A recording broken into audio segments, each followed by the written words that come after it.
Senapati and Southern Nagalim.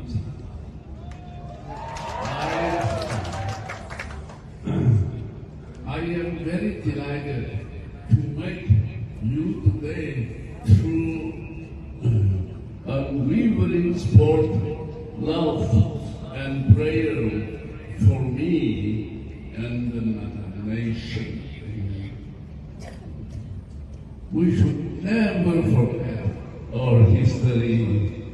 We are not lost people. We shall bring an honorable Indo-Naga political solution based on the Framework Agreement.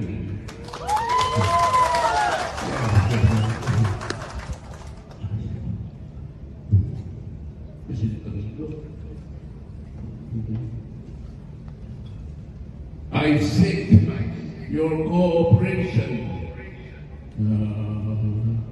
with us in prayer. My dear countrymen, through love and forgiveness, let us build up our nation again. KUKNALIM.